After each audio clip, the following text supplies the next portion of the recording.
Magic Detective, starring the world's greatest living magician, Blackstone. He tells you the inside story of the riddle of the other 8-ball. And right after the story, Blackstone will explain tricks that you yourself can perform, reveal the guarded secrets of the world's greatest living magician.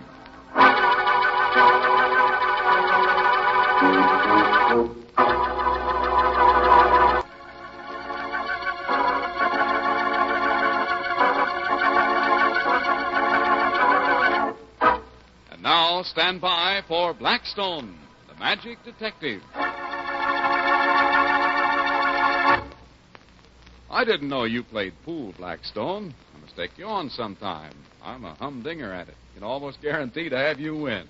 You'll have to be terrible to have me beat you. Blackstone doesn't play pool, but I do. I'll play with you sometime, Tom. Well, Rhoda, that's a date. You must like pool an awful lot to carry an 8-ball around with you. Oh, did you find that? That's not mine. It's Blackstone. But you said he didn't play. Oh, I get it. This ball is part of his act. No, it isn't, Don. That's just an odd 8-ball that I keep around as a souvenir. Odd in more ways than one. What do you mean by that? Well, look at that 8-ball. See anything funny about it? No. No, I can't say that I do. Turn it around in your hand. Turn it over. Look at all sides of it. I still don't see anything funny. Well, hang on to the 8-ball, and Blackstone will tell you all about it. Well, Rhoda and I went out into the country to attend the engagement party of an old friend of mine, a man I'd known for years.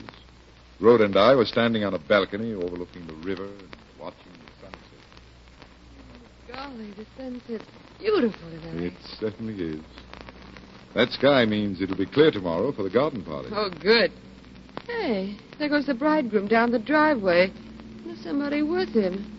Doesn't look like any of the guests I've met so far. I wonder if... He has gray hair and a Van Dyke beard. At the top of the car down, I can see him perfectly.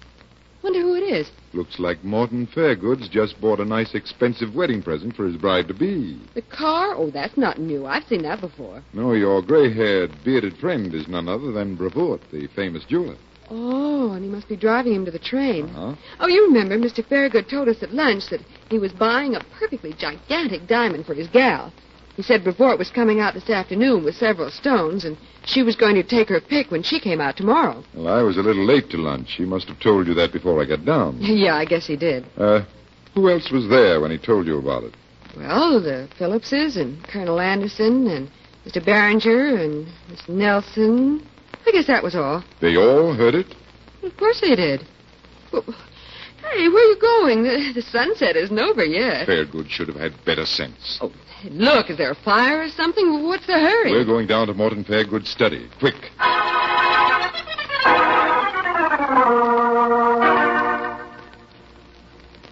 In here. This is the study. Look, the safe over there near the windows. It's open. I was afraid of this. And here's a jewel case marked Brevoort. Open it, Rhoda.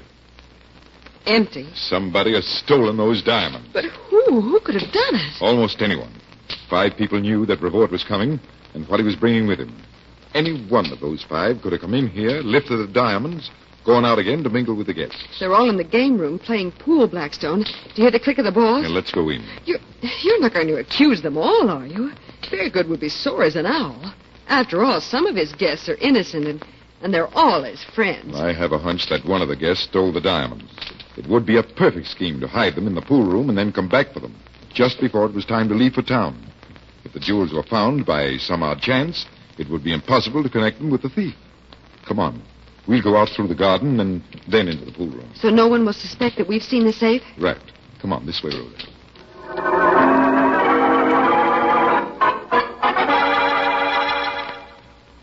Well, you beat us this time, but you must give us a return bout. Hello, Miss Brent. Hello. You just missed a wonderful game. Oh, I'm sorry. I love pool. Some other time we can play, perhaps. I hope so. Well, I guess we'd all better dress for dinner. See you later. Yes, that's right. What do we do now, Blackstone? Hunt.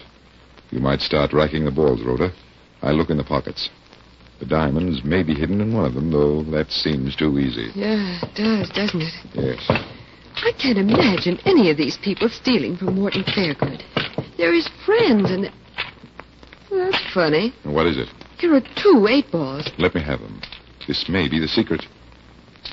Thanks. Oh, what is it, Blackstone? You look as though you'd found something. This 8-ball is lighter than the other. I wonder...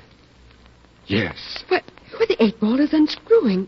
It's a case. And here are the diamonds. And the inside of the ball is just like a honeycomb, isn't it? Yes. Oh, but look, Blackstone, we found the stones, but we don't know who stole But them. we'll find out, Rhoda. We'll find out.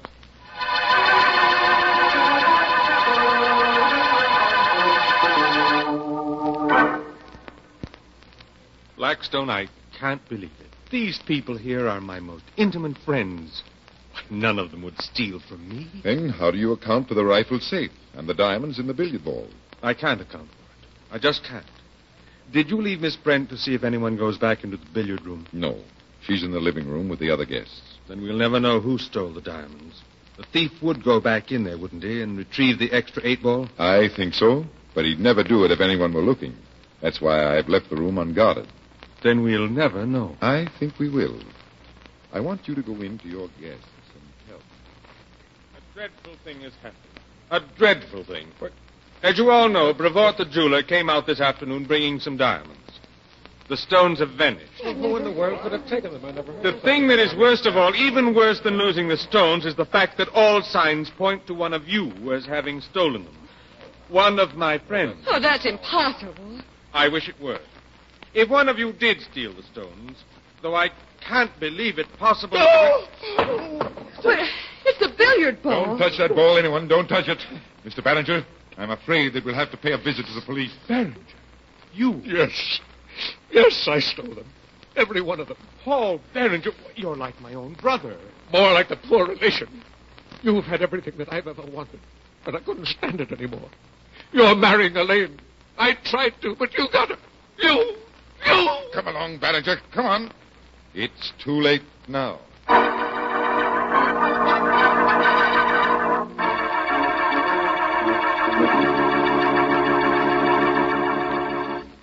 Well, what made Berenger throw the ball across the room? Remorse? Oh, no, it wasn't remorse. Ouch! Oh, that billiard ball I was holding. It's hot. It darn near burned my hand. What's the idea? Well, that's what Ballinger wanted. Oh, you mean Berenger's 8-ball was hot like this one? That is Ballinger's 8-ball, and I played the same trick on you that I did on him. Well, I don't understand. Didn't you ever take chemistry in school? Yes, I did, but what's that got to do with it? Well, you remember that the inside of the 8-ball was honeycombed into little compartments.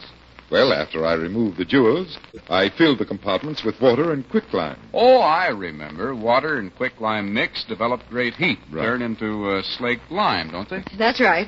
And Berenger had the ball in his pocket. He'd sneaked into the billiard room and taken it from the rack. Yes, but why hadn't the ball burned the rack?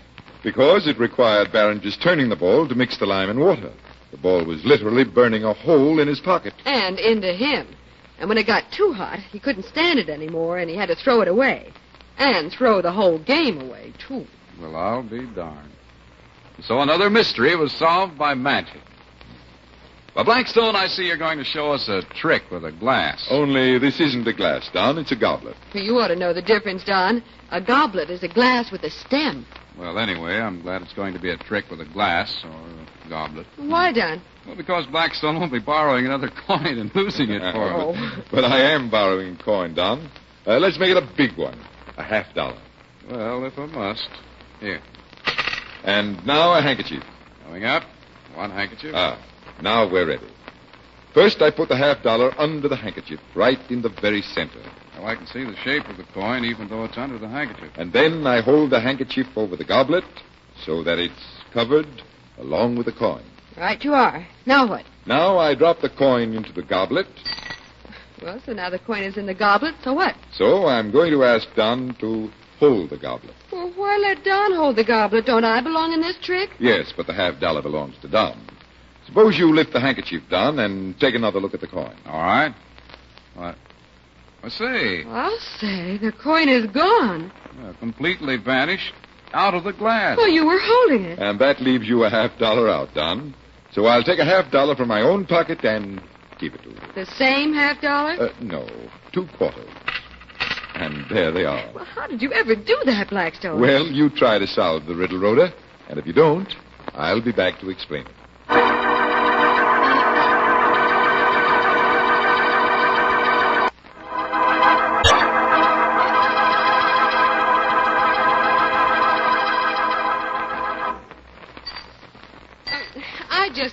make a coin vanish in this goblet, Blackstone?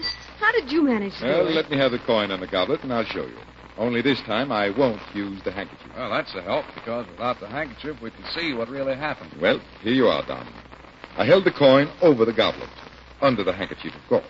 But do you notice how I hold the goblet? Well, yes, it's standing squarely on your lower hand. Does that help the trick? It does, because before I drop the coin, I do this. What? Well, you tilted the glass, And we couldn't see it while it was covered by the handkerchief.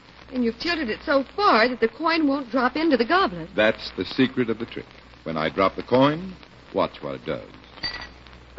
But the coin struck the outside of the goblet. It landed on the foot, so it slid right into your hand. But it sounded as though it landed in the goblet. It did exactly. And that plunk on the foot of the goblet was just like a coin coming to rest inside the glass itself. So now you know the trick, Don. I handed you an empty goblet and kept the coin in my hand. And what did you do with a $50? I dropped it into my pocket when I brought out the 2 quarters. Say, this stunt is easy, Blackstone. Easy if you don't use too large a goblet and practice it a few times. Even I can do it. I hope you like that trick, ladies and gentlemen. And until next time, this is Blackstone saying good magic and goodbye.